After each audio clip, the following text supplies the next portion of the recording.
আমি এইটুকু কথা দিতে পারি, আগামী নির্বাচনে জনগণের সমর্থনে যদি আমাদের দল নির্বাচিত হতে পারে, তাহলে আমাদের নেতা জনাব তারেক রহমান সাহেব যে কথা দিয়েছেন তিনি এই শিশুদের এবং এই পরিবারগুলোর পুনর্বাসনের জন্য সর্বাত্মক ব্যবস্থা গ্রহণ করবেন, আমরা সেই কথাটা আবার উচ্চারণ করতে চাই। লড়াই করেছি আমাদের অধিকারের জন্য। এই লড়াইয়ে আমাদের এই পরিবারগুলো তারা আত্মাহুতি দিয়েছে, তারা ত্যাগ করেছে। আমরা সবাই কিন্তু ত্যাগ করতে পারিনি।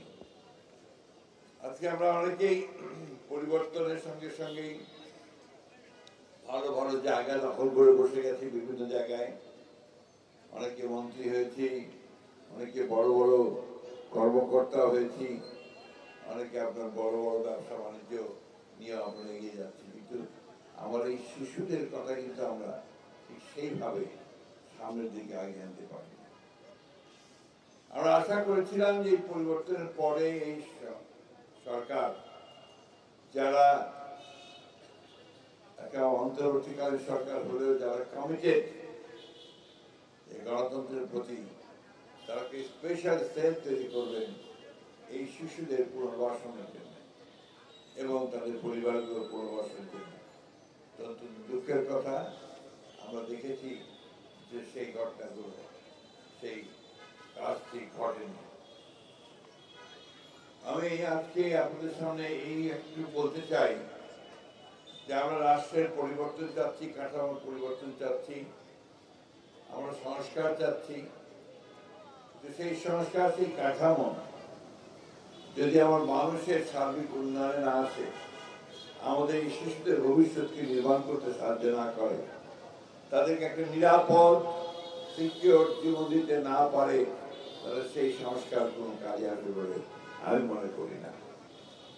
আমি আশা করব যে আমাদের অন্তর্বর্তীকালীন সরকার তারা দেরিতে বিলম্ব হলেও তাদের পুনর্বাসনের জন্য, তাদের যে কষ্ট, তাদের বাবাকে খুঁজে পাওয়ার, তাদের আত্মীয়কে খুঁজে পাওয়ার, ভাইকে খুঁজে পাওয়ার যে বেদনা বা আটটি, সেটাকে মূল্য দিয়ে সেই গুরুত্ব দেবেন।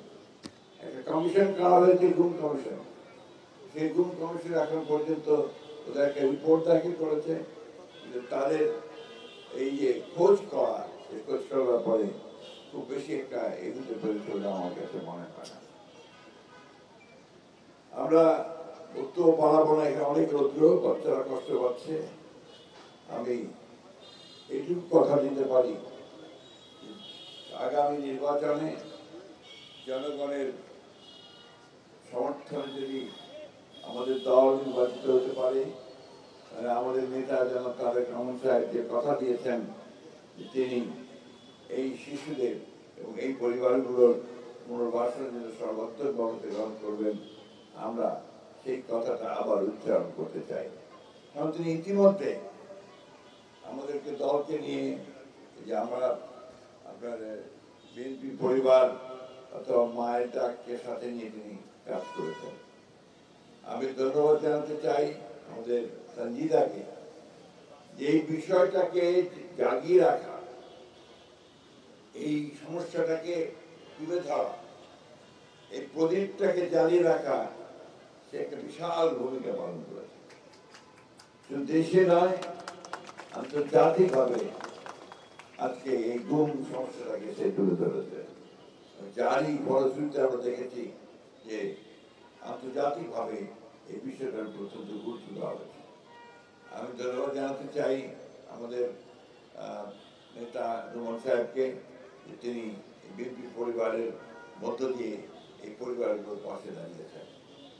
বক্তব্য শেষ করবো শুধু এইটুকু আশা নিয়ে যে আসুন আমরা সামনের দিনে আমরা সবাই মিলে যে প্রত্যাশা করেছি যে আমরা একটা বাসযোগ্য আবাস ভূমি তৈরি করবো এই শিশুদের জন্য।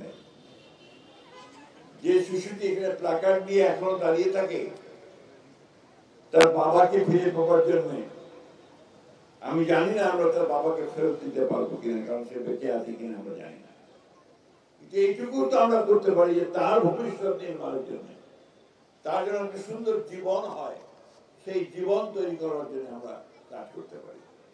সবাই মিলে এই কাজ করতে গুরুত্ব দিয়ে প্রায়োরিটি দিয়ে যেন আমরা কাজ করছি, কারণ তার অবদান, এই অবদান আমাদের পক্ষে পরিশোধ করা, তাদের ঋণ, এটা খুব কঠিন হবে। আমাদের বয়স হয়ে গেছে, আমরা কতদিন এই পৃথিবীতে থাকবো জানি না। জাতি যাতে তরুণ এখানে যারা আছে তাদের দায়িত্ব থাকবে এই বিষয়টাকে সর্বাধিকার দিয়ে আমাদের এই শিশুদের, আমাদের বাচ্চাদের, তাদের যেন জীবন সুন্দর হয়, ভবিষ্যতে জীবন যেন সুন্দর হয়, সেই কাজটা যেন আমরা সবাই মিলে করতে পারি। আমি কথা বাড়াবো না, রোদ্র অনেক উঠেছে, কষ্ট হচ্ছে সবাই। আজকে প্রোগ্রামের কথা শুনেছি, এটা সবাই, আমি আশা করবো যে সবাই মিলে এটাকে উপভোগ করবে, এনজয় করবে। এই কান্নার মধ্যে, এই কষ্টের মধ্যে, এই ব্যথা বেদনার মধ্যে একটা দিন, একটা মুহূর্ত আসুক তাদের মধ্যে আনন্দের, তাদের মধ্যে একটা ভালো লাগা, সেই প্রত্যাশা করে করুণাময় আল্লাহ তার কাছে আবার এই প্রার্থনা করতে চাই, আল্লাহ তারা যেন তাদের পিতাকে তাদের মাঝে ফিরিয়ে দেন।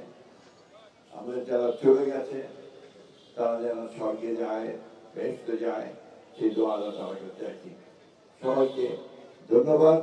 আমাকে এই একটা চমৎকার শিশুদের মধ্যে আসার সুযোগ করে দেওয়ার জন্য আমি আয়োজকদেরকে আন্তরিকভাবে ধন্যবাদ জানাচ্ছি।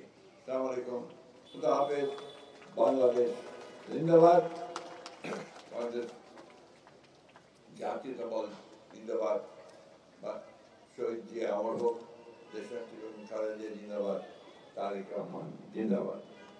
একটা কথা বলেই শেষ করব, ঘুমিয়ে আছে শিশুর পিতা সব শিশুদের অন্তরে, এই কথাটা মনে রেখে আমাদের